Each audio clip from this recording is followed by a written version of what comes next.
بسم اللہ الرحمن الرحیم۔ السلام علیکم معزز طلباء کرام، آپ سب کیسے ہیں؟ آج ہم مؤطا امام محمد کے سبق نمبر 264 کو پڑھیں گے۔ آج کے ہمارے سبق کا عنوان ہے کچھ اختلافات۔ آج کے سبق میں ہم اختلافی مسائل جو قتل اور دیت سے متعلقہ ہیں ان کے حوالے سے کچھ باتیں پڑھیں گے، اور انہی کے حوالے سے ہمارا جو آج کا سبق ہے یہ گفتگو ہوتے ہوئے اپنے اختتام کو پہنچے گا۔ تو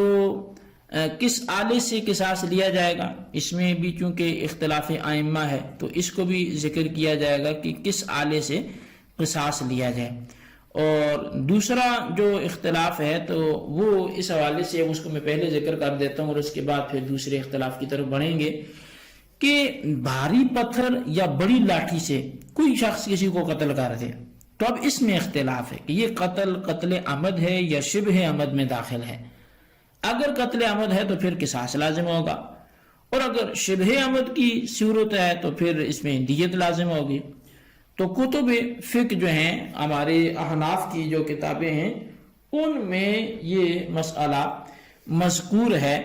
کہ ائمہ ثلاثہ اور صاحبین کے نزدیک یہ قتل عمد میں شامل ہونے کی وجہ سے قصاص واجب ہوگا، اور امام اعظم امام ابو حنیفہ رضی اللہ عنہ کے نزدیک قصاص کے وجوب کے لیے چونکہ تلوار وغیرہ تیز جو دھار والا آلہ ہے اس کا ہونا ضروری ہے کہ جس سے قتل کیا گیا ہو، چونکہ بھاری پتھر اور بڑا عصا یہ ان میں شامل نہیں ہے، لہذا ان کے ذریعے جو قتل کرنا ہے وہ قتل عمد نہیں ہے بلکہ شبہ عمد کہلائے گا۔ اس صورت میں دیت ہوگی لیکن وہ انتہائی سخت ہوگی، قصاص نہیں ہوگا۔ اچھا، اب امام اعظم امام ابو حنیفہ رضی اللہ عنہ ان کے مذہب پر چونکہ وہ بالکل احادیث موجود ہیں، دلائل موجود ہیں، چنانچہ امام ابو داؤد شریف میں جو حدیث پاک حضرت عبداللہ بن عمر رضی اللہ عنہما سے روایت کی ہے، وہ یہ کہ رسول اللہ صلی اللہ علیہ وسلم نے فتح مکہ کے دن جو ہے وہ مکہ شریف میں خطبہ ارشاد فرمایا، 3 مرتبہ تکبیر کہی، پھر لا الہ الا اللہ وحدہ آپ نے پڑھا، صرف ایک ہی معبود عبادت کے لائق ہے، اس نے اپنا وعدہ سچا کر کے دکھایا ہے۔ تو یہ آپ نے پورا پڑھا، جس کا ترجمہ میں آپ کو پڑھ کے وہ سنا رہا ہوں کہ اپنے بندے کی اللہ نے مدد فرمائی اور تنہا بڑے لشکر کو شکست فاش عطا فرمائی، آگاہ ہو جاؤ۔ پھر آپ نے دور جاہلیت کے تمام وہ جو دعاوی اور تمام خون جو ہے وہ اس کے حوالے سے آپ نے اس کی دیت جو ہے وہ 100 اونٹ کے حوالے سے بتایا کہ جن میں سے 40 حاملہ اونٹنیاں ہیں۔ اسی طرح حسن سے روایت ہے کہ رسول اللہ صلی اللہ علیہ وسلم نے جو ہے وہ فرمایا کہ کوڑے اور ڈنڈے سے قتل کیے گئے کو مشابہ عمد کہا جائے گا، اس میں 100 اونٹ بطور دیت دینے ہوں گے، جن میں 40 جو ہیں وہ گابن اونٹنیاں بھی ہوں گی۔ اسی طرح حضرت عبداللہ بن عباس رضی اللہ عنہما سے روایت ہے کہ رسول اکرم صلی اللہ علیہ وسلم نے فرمایا، جس شخص کو اندھا دھند پتھر مار کر ہلاک کیا گیا ہو یا جس کو کوڑے یا لاٹھی کی ضرب سے مارا گیا ہو، اس کی دیت قتل خطا کی دیت ہے۔ اسی طرح حضرت حسن سے روایت ہے کہ نبی علیہ السلام نے فرمایا، کوڑے اور لاٹھی سے قتل کیے گئے کو شبہ عمد کے ضمن میں شمار کیا جائے گا۔ اور اسی طرح حکم، حماد، ان سب نے کہا کہ جسے پتھر لگا یا کوڑا یا لاٹھی لگی پھر وہ ہلاک ہو گیا تو یہ قتل شبہ عمد ہے، اس میں سخت قسم کی دیت ہوگی۔ اسی طرح مصنف ابن ابی شیبہ کی روایت حسن سے ہے کہ قتل کرنے والے سے صرف اسی صورت میں قصاص دیا جائے گا جب وہ کسی ہتھیار سے قتل کرے۔ نعمان بن بشیر بیان کرتے ہیں کہ نبی علیہ السلام نے ارشاد فرمایا کہ تلوار کے بغیر ہر قتل خطا ہے اور اس میں تاوان لازم ہے۔ اسی طرح ابراہیم سے روایت ہے کہ جو قتل بھی کسی ہتھیار کے بغیر ہو وہ شبہ عمد ہوتا ہے اور اس میں عاقلہ پر دیت لازم ہوتی ہے۔ تو بہرحال اب یہ کثیر اس طرح کی روایات اور بھی موجود ہیں،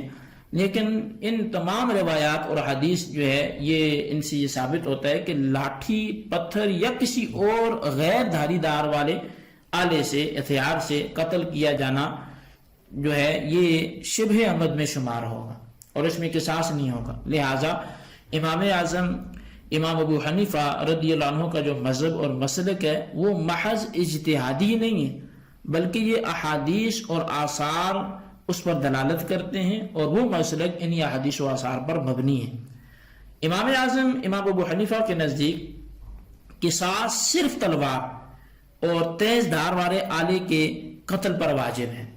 اور دیگر ائمہ اور صاحبین کا جو مذہب ہے اس میں امام صاحب سے وہ اختلاف ہے. لیکن احناف کا نظریہ کچھ وضاحت طلب ہے، کیونکہ اس دور میں عام طور پر قتل کا ذریعہ وہ تلوار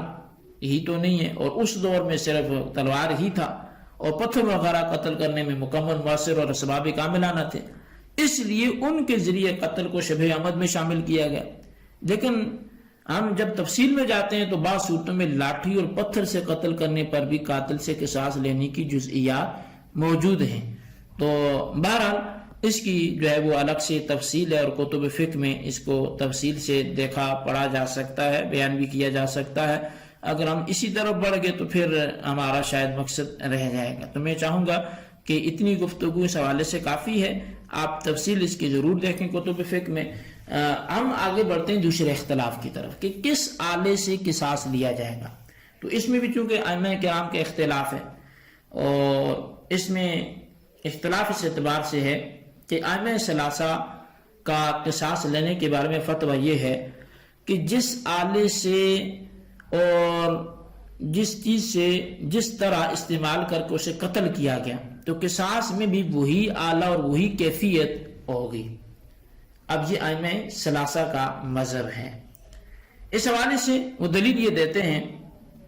کہ حضرت انس رضی اللہ تعالیٰ عنہ بیان کرتے ہیں کہ ایک یہودی نے ایک بچی کا سر 2 پتھروں کے درمیان رکھ کر کوٹ ڈالا. اس سے وہ جب پوچھا گیا کہ یہ کام تمہارے ساتھ کس نے کیا، کیا فلاں تھا یا فلاں تھا، جب یہودی کا نام لیا گیا تو اس نے اپنے سر سے اشارہ کیا کہ ہاں یہی ہے. لہذا اس یہودی کو پکڑا گیا تو اس نے اعتراف جرم کیا. اس پر نبی علیہ الصلوۃ والسلام نے اس کے بارے میں حکم فرمایا کہ اس کا سر بھی 2 پتھروں کے درمیان رکھ کر کوٹا جائے. یہ ایک دلیل ہوگی اس پر جو صحیح بخاری شریف کے حدیث پاک ہے جو میں نے آپ کے سامنے بیان کی. اور دوسری سورہ نحل کی آیت نمبر 126 ہے. اللہ تبارک و تعالیٰ ارشاد فرماتا ہے وَإِنْ عَاقَبْتُمْ فَعَاقِبُوا بِمِثْلِ مَا عُوقِبْتُمْ بِهِ، کہ اگر تم انہیں سزا دو تو اس جیسی ہی سزا دو جیسی تمہیں دی گئی ہے. اور اس حوالے سے جو تیسری دلیل ہے وہ نبی علیہ الصلوۃ والسلام کی حدیث پاک ہے جو امام بہقی نے روایت فرمائی ہے کہ نبی علیہ الصلوۃ والسلام نے ارشاد فرمایا جس نے ہمیں نشانہ بنایا ہم بھی اسے نشانہ بنائیں گے،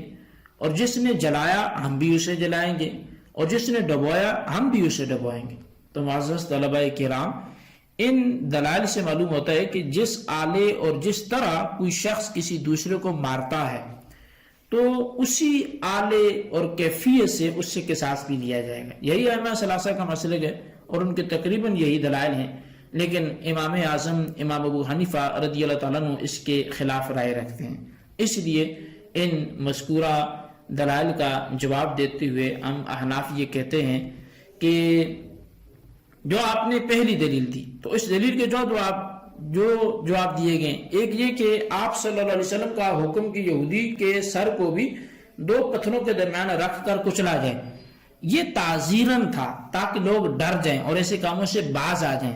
یعنی تعزیر کا مطلب ہے جو حاکم اسلام اپنی مرضی سے جو بھی سزا نامزد کر لے. اور دوسرا جواب یہ ہے کہ یہ طریقہ اس وقت اپنایا گیا تھا جب مسئلے کی حرمت نہیں ہوئی تھی. اب مسئلے کی کیونکہ ممانعت ہے تو اس کی ممانعت آنے پر یہ طریقہ منسوخ ہو گیا. اور اب دوسری جو دلیل ہے اس کا جواب جو ہے اللہ تبارک و تعالیٰ کی جو آیت ہے، تو اس حوالے سے اس آیت کا شان نزول جو ہے وہ اس طرح سے ہے کہ جب مشرکین نے غزوہ احد میں شہید ہونے والے مسلمانوں کا مسئلہ کیا تو مسلمانوں نے عہد کیا کہ اگر اللہ تعالیٰ نے ہمیں ان مشرکین پر غلبہ عطا فرمایا تو ہم ان کے مردوں کے ساتھ اس سے بڑھ کر مسئلہ کریں گے. اس پر اللہ تعالیٰ نے یہ آیت نازل فرمائی. تو اب شان نزول سے معلوم ہوا کہ اللہ تعالیٰ نے مسلمانوں کو بدلہ لینے میں زیادتی سے منع فرما دیا اور فرمایا کہ اگر تم صبر کرتے ہو تو وہ تمہارے حق میں بہت مفید ہے۔ اس آیت کریمہ سے مذکورہ استدلال کہ جس آلے سے اور جس کیفیت سے مارا گیا اسی سے قصاص بدلہ لیا جائے گا، یہ درست نہیں ہے۔ اس کی وجہ خود ابو بکر جساس بیان کرتے ہیں اور صاحب عمدۃ القاری نے بھی اس کی وضاحت جو ہے وہ فرمائی ہے کہ قاتل کے فعل کی مثل سزا اور بدلہ لینا ناممکن ہے، کیونکہ اس نے جس مقدار میں مارا، جتنی مرتبہ مارا اور اس سے جس قدر اسے دکھ ہوا، ان باتوں کا ہمارا علم احاطہ کر ہی نہیں سکتا۔ ہاں یہ ممکن ہے کہ کسی کی جان نکالنے میں جان نکال کر برابری کر لیں، وہ یوں کہ اسے تلوار سے قتل کر دیں، لہٰذا آیت مذکورہ کا حکم اس ممکن معنی میں لینا یہ لازم ہے۔ تو بہرحال اب یہ اس طرح کی کثیر جو ہے وہ روایات ہیں، لیکن لا قود الا بالسیف اگرچہ یہ بھی بعض کے نزدیک یہ روایت ہے، لیکن یہ روایت ضعیف بھی ہے بعض کے نزدیک، لیکن جب مختلف طرق اور اسناد سے یہ مروی ہے تو ضعف ختم ہو جاتا ہے۔ علامہ عینی رحمۃ اللہ علیہ نے اسی بات کو جو ہے وہ ذکر فرمایا ہے عمدۃ القاری میں کہ یہ جو لا قود الا بالسیف یہ حدیث پاک ہے تو یہ اگرچہ بعض کے نزدیک ضعیف ہے مذکورہ حدیث، جیسا کہ تم نے دیکھا کہ اس سے نعمان بن بشیر، ابو بکرہ اور ابو ہریرہ، عبداللہ بن مسعود، علی بن ابی طالب اور ابو سعید خدری رضی اللہ عنہ سے یہ حدیث مروی ہے، اور یقیناً اس کے دوسرے بعض کی شہادت دیتے ہیں، لہذا اس کی کم سے کم حیثیت وہ حسن ہوئی۔ جب یہ حدیث حسن ہوئی تو اس سے احتجاج جو ہے وہ درست ہے۔ تو بہرحال یہ بھی ایک ہے کہ جو قصاص لیا جائے گا تو وہ تلوار سے لیا جائے۔ اور تیسری جو دلیل ہے کہ جس نے ہمیں نشانہ بنایا تو ہم بھی اسے نشانہ بنائیں گے، اس روایت کے اصل میں دو اس میں فاصلہ جو ہے وہ راوی ہیں، ایک بشر بن حزم کا فاصلہ، دوسرا کتب اسماء رجال میں نام ہی نہیں ملتا، اور دوسرا راوی